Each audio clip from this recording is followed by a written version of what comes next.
पहिले अस्तर कटिंग करणार आहे आपण. तर पूर्ण उंची आपल्याकडे किती आहे मेजरमेंट?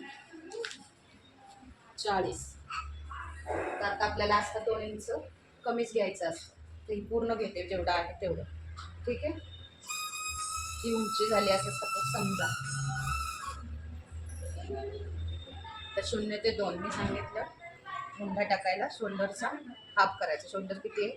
14.5. 14.5चा हाफ किती होतो? 7.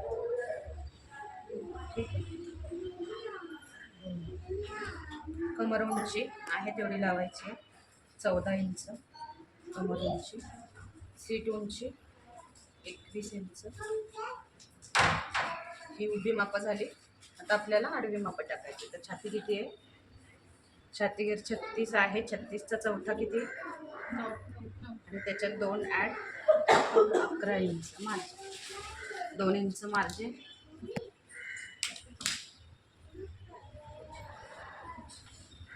कमर घेर किती आहे? 33. 33चा चौथा 8.25. 9.25. 10. 2 इंच मार्जिन ॲड केले.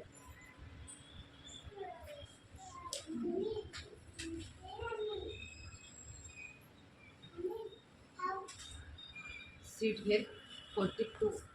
42चा चौथा 10.5 आणि 2 इंच मार्जिन.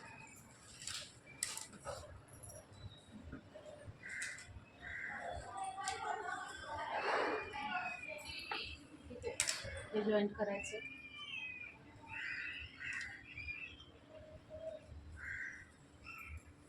इथून सरळ खाली स्ट्रेट कुर्ती आहे त्याच्यामुळे स्ट्रेटच घेतो आपण.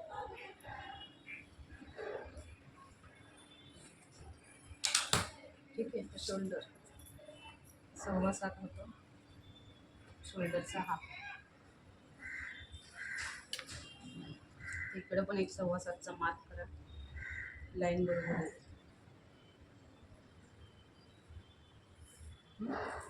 1.5 इंच तिरपा नॉर्मल मुंड्याचा आकार द्यायचा. गळामध्ये 3 इंच.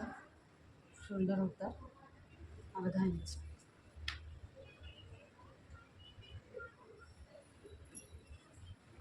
बॅक पार्ट झाला. आता फक्त पुढचा मुंडा टाकतो आपण. गळे आपण कापणार नाही याच्यामध्ये. 1/2 ते 1.5 इंच आता. आणि हे डायरेक्ट क्रॉस जोडायचे.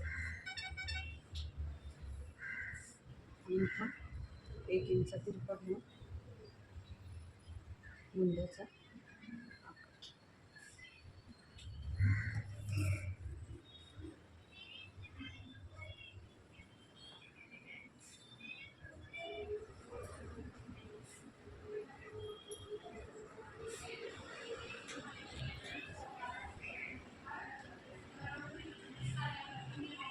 फोटो पाहिजे असेल तर फोटो